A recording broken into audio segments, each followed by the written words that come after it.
अस्सलाम वालेकुम। मेरा नाम डॉक्टर अब्दुल्ला इशफाक है और आज मैं आपको बताऊंगा कि मैट्रिक के बच्चे एग्जाम्स देने के बाद ऐसे कौन कौन से कोर्सेज करके इनकम जनरेट कर सकते हैं, अपने पेरेंट्स का प्रेशर कम कर सकते हैं फाइनेंशियल, और इवन कि अपनी फी पे कर सकते हैं। तो सबसे पहले मैं आपको बताता हूँ कि कौन कौन से कोर्सेज हैं। उसके बाद फिर मैं बताता हूँ कि किन किन बच्चों को ये करने चाहिए, किन किन को ये नहीं करने चाहिए। देखें, सबसे पहले ग्राफिक डिजाइनिंग है, सोशल मीडिया मार्केटिंग है, ये सारे डिजिटल स्किल्स हैं जो आप घर बैठे बैठे भी सीख सकते हैं, ऑनलाइन सीख सकते हैं, किसी इंस्टीट्यूट से अटैच कर होकर सीख सकते हैं। तो graphic designing, social media marketing, digital marketing, content writing, cyber security, app development, game development, Python, Shopify, e commerce, freelancing, Amazon पे काम कर सकते हैं, आप वेब डेवलपमेंट सीख सकते हैं। तो ये सारे ऑनलाइन कोर्सेज, इसके अलावा भी बेतहाशा कोर्सेज हैं।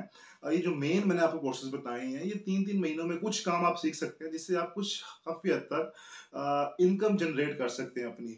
और जैसे मैंने बताया कि आप बाहर के प्रोजेक्ट्स लेके, पहले मैं अपने काफ़ी वीडियोस में डिस्कस कर चुका हूँ, बाहर के प्रोजेक्ट्स लेके जब डॉलर्स में कमाते हैं तो आपके पास जब पाकिस्तानी पैसों में कन्वर्ट होता है तो अच्छी आपके पास जो है वो इनकम जनरेट हो जाती है।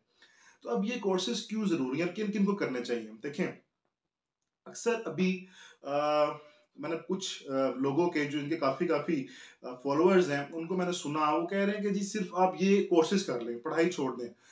देखें, डिग्री की कोई वैल्यू नहीं है। बहुत से मशहूर जो हैं वो लोग ये बात कर रहे हैं।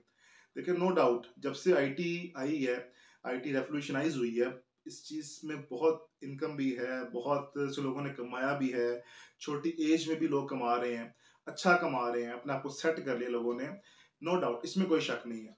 ये चीज़ करनी भी चाहिए, लेकिन मैं क्या, मेरी जो ओपिनियन है, जो मेरा 6 साल का तजुर्बा है, कि डिग्री की हमेशा वैल्यू होती है। हर मुल्क के अंदर जिसके पास डिग्री है उसकी वैल्यू बहुत ज़्यादा है। हमें दोनों चीज़ों को बैलेंस लेकर चलना है। आपने डिग्री भी करनी है, आपने स्किल भी सीखना है। हमारे मुल्क के अंदर क्या मसला है कि या तो हम स्किल के पीछे लग जाते हैं, या फिर हम जो है वो डिग्री के पीछे लग जाते हैं।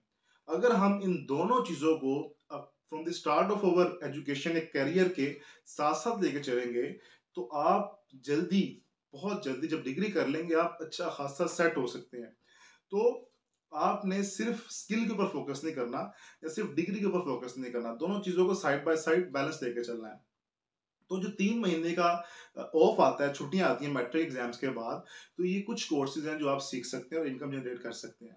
अब किन किन बच्चों को ये कोर्सेज करने चाहिए, किन किन को नहीं करने चाहिए? अब इसमें सबसे पहले आपने अपनी अ, हर स्टूडेंट ने अपनी सेल्फ असेसमेंट करनी है।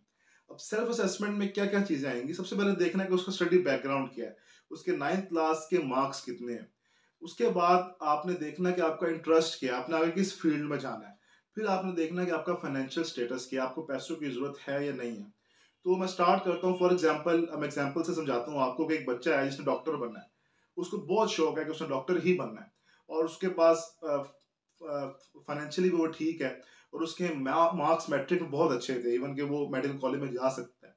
तो ऐसे बच्चों को फिलहाल इन 3 महीनों के अंदर, जब उन्होंने pre medical first year start करनी है, तो चाहिए मेरी नज़र में कि वो अपनी सिर्फ पढ़ाई पे फोकस करें, क्योंकि मेरिट बहुत ज़्यादा है, कंपटीशन बहुत टफ है। जितना वो अच्छा उनके कॉन्सेप्ट्स होंगे, उतना अच्छा टेस्ट में वो स्कोर करेंगे, और उतना अच्छा उनका चांस बनेगा एडमिशन का। इसी तरह जिन्होंने आईटी की फील्ड में जाना है, जिन्होंने आईसीएस करना है, अगर वो, क्योंकि आईसीएस आईटी का मेरिट कदरे कम है, तो वो और इस तरह के कोर्सेज उनको फायदा भी देते हैं आगे जाके, तो उनको लाजमी इस तरह की कोर्सेज करने चाहिए। जहाँ जो बच्चे जो पढ़ाई में वीक हैं, और वो अब चाह रहे हैं कि हम किसी अच्छी यूनिवर्सिटी चले जाएं, किसी और यूनिवर्सिटी जाके फिर हम इस तरह की कोर्सेज कर लेंगे, और वो उनको फाइनेंशियल इशू भी नहीं है, क्योंकि आपको मैं बार बार कह चुका हूँ कि एंट्री टेस्ट और एफएससी, आईसीएस, प्री इंजीनियरिंग बहुत इंपॉर्टेंट है किसी अच्छी यूनिवर्सिटी में जाने के लिए। तो उनके लिए भी है कि वो फिलहाल अगर उनका इंटरेस्ट एकदम पढ़ाई की तरफ आ गया है, तो वो अपना फुली फोकस्ड किस पे करें, पढ़ाई के ऊपर करें। वो फुली फोकस रहें, सिर्फ फर्स्ट ईयर पे फोकस करें, और सेकंड ईयर पे फोकस करें, और एंट्रेंस पे फोकस करें, और दिन रात पढ़ें, और मैट्रिक के कुछ एक हफ्ते की ब्रेक लेके अपनी पढ़ाई को स्टार्ट कर दें। किसी एकेडमी के अंदर, किसी कॉलेज के अंदर प्री क्लासेस ज्वाइन कर लें और दिन रात पढ़ाई स्टार्ट कर दें, क्योंकि वो अगर मैट्रिक में अच्छा स्कोर नहीं कर सके तो अगर फर्स्ट ईयर सेकंड में बहुत अच्छा स्कोर कर लेंगे, अच्छी चीज़ों को समझ लेंगे, कॉन्सेप्ट्स क्लियर होंगे, तो वो अच्छी यूनिवर्सिटी जा सकते हैं। और यूनिवर्सिटी जाने के बाद डेफिनेटली वो इस तरह की कोर्सेज करके इनकम जनरेट कर सकते हैं, अगर उनको फाइनेंशियल इशू नहीं है। फिर तीसरी कैटेगरी वो आती है कि जिनको फाइनेंशियली इश्यूज हैं, जिनको पैसों की ज़रूरत है, वैसे बच्चे भी होते हैं जिनके पेरेंट्स पे प्रेशर ज़्यादा होता है, तो वो उनको लाजमी इस तरह की कोशिश करनी चाहिए ताकि वो अपनी इनकम जनरेट कर सकें।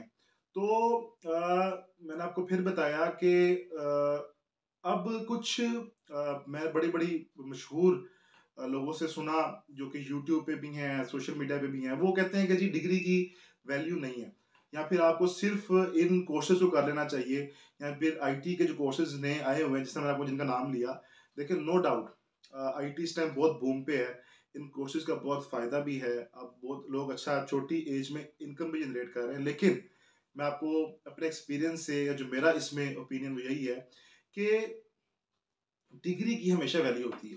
किसी भी मुल्क में चले जाइए आप, आपकी डिग्री हमेशा किसी अच्छी इंस्टीट्यूट से अगर आपकी डिग्री रिकॉग्नाइज नहीं है, तो आपकी वैल्यू नहीं है। अब क्या हमें सिर्फ स्किल सीखना चाहिए या क्या हमें सिर्फ डिग्री करनी चाहिए? हमारे मुल्क का इशू ये है कि हम बैलेंस तरीके से नहीं चलते। हम या तो डिग्री की तरफ बढ़ जाते हैं या स्किल की तरफ बढ़ जाते हैं। तो हमें दोनों को साइड बाय साइड लेकर चलना है। अगर आपके पास स्किल और डिग्री दोनों होंगी तो आप बहुत जल्दी स्टेबल हो जाएंगे। तो अब ये जो लोग कहते हैं कि आप सिर्फ स्किल के पीछे चले जाएं, तो अगर यही जब फॉर एग्जांपल अगर बीमार होते हैं तो ये फिर एक डॉक्टर के पास क्यों जाते हैं, किसी क्वैक के पास क्यों नहीं जाते? क्योंकि उनको पता है कि उस डॉक्टर के पास डिग्री है, वो सर्टिफाइड है, लाइसेंस है, उसके पास ऑथेंटिक है। इसी तरह हर हर शोबे के अंदर ऐसा है कि जो जिसके पास डिग्री है वो डेफिनेटली, अगर उसके पास स्किल भी आ जाता है तो डेफिनेटली वो उससे बेहतर है, इसके पास खाली स्किल है। लेकिन हमारी जो एजुकेशन का सिस्टम है उसमें हम काफ़ी लेट एजेस में जाके दोनों चीज़ें सीखते हैं। हमें थोड़ा सा बैलेंस तरीके से दोनों को लेकर चलना चाहिए और डिग्री लाजमी करें। और मैं आपको एट द एंड ये बताऊं कि जिन बच्चों के मैट्रिक में मार्क्स कम है तो वो डिसअपॉइंट ना हो। आप यकीन करें, जो अब इम्पोर्टेंट क्लासेस हैं, जो बहुत इनका जो एक रोल है किसी अच्छी यूनिवर्सिटी में जाने के लिए, वो है फर्स्ट ईयर और सेकंड ईयर। आपका आप एफएससी, आईसीएस, प्री इंजीनियरिंग, अगर आप अच्छे मार्क्स स्कोर कर लेंगे, उसके बाद अगर आप अच्छा पढ़ेंगे, कॉन्सेप्चुअल स्टडी करेंगे और एंट्री टेस्ट में अच्छा स्कोर करेंगे, तो आप अच्छी यूनिवर्सिटी जा सकते हैं। और अब जितना कंपटीशन हो गया है, मेरा मशवरा ये है कि स्टूडेंट्स जब ये कोर्सेज कर लें, जब जब पढ़ाई अपनी स्टार्ट करें, तो साथ साथ एंट्री टेस्ट की बुक्स रख लें। जो टॉपिक वो कर रहे हैं, लाइक फिजिक्स का आपको टॉपिक कर रहे हैं, तो साथ उस टॉपिक के एमसीक्यू एंट्री टेस्ट के अटेम्प्ट अभी से करना शुरू कर दें, ताकि आपको आगे जाके मुश्किल ना हो, क्योंकि आप एंट्री टेस्ट करीब आना शुरू हो गए हैं। अब एफएससी के फौरन बाद आपके एग्जाम्स हो जाते हैं और नेस्ट वगैरह के तो पहले भी होना स्टार्ट हो जाते हैं, तो आपको काफी एडवांटेज हो जाएगा। और जो जिन कोर्सेज की मैंने आपको बात की है, ये आपने सिर्फ 3 महीने जो मैंने आपको बताए हैं उसमें करने हैं। और जैसे ही रिजल्ट आ जाता है, जब आप कॉलेज जाना स्टार्ट करते हैं, तो उसके बाद आप फुली फोकस अपनी पढ़ाई पे करें, क्योंकि फर्स्ट ईयर आसान नहीं है, मुश्किल क्लास है, सेकेंड ईयर मुश्किल है, सिलेबस ज़्यादा है। तो आपने टाइम ज़ाया नहीं करना अपना, और आपने अच्छी, देखें हम सब पढ़ेंगे, हमारे स्टूडेंट्स अच्छा पढ़ेंगे तो मुल्क भी इसी में तरक्की करेगा। तो अगर आप लोग कुछ पूछना चाहते हैं या मेरे से मशवरा करना चाहते हैं, तो मेरा नंबर भी दिया होगा, मुझसे व्हाट्सएप पर रब्ता कर सकते हैं, या फिर आप कमेंट सेक्शन में मुझसे पूछ सकते हैं। लेकिन जो भी आपने डिसीजन लेना है, आपने किसी को देख कर डिसीजन नहीं लेना, आपने अपनी सेल्फ असेसमेंट करनी है, उसके लिए मैंने आपको सारा बता दिया है। तो हर बच्चे का वेरी करता है कि वो क्या करे। जरूरी नहीं है कि हर बच्चा ये कोर्सेज ही कर ले, जरूरी नहीं है कि हर बच्चा सिर्फ पढ़ता रहे। तो हर बच्चे का एक अपने सर्कमस्टांसिस के अकॉर्डिंग उसने डिसीजन करना है कि उसके लिए क्या बेहतर है। मैं हमेशा कहता हूँ, हमेशा अपने सेल्फ असेसमेंट करके मशवरा सबसे करें और फिर डिसीजन करें। तो ये थी आज की वीडियो। हाजिर होंगे नेक्स्ट वीडियो में नेक्स्ट मैसेज के साथ। इजाज़त दें। अल्लाह हाफिज़।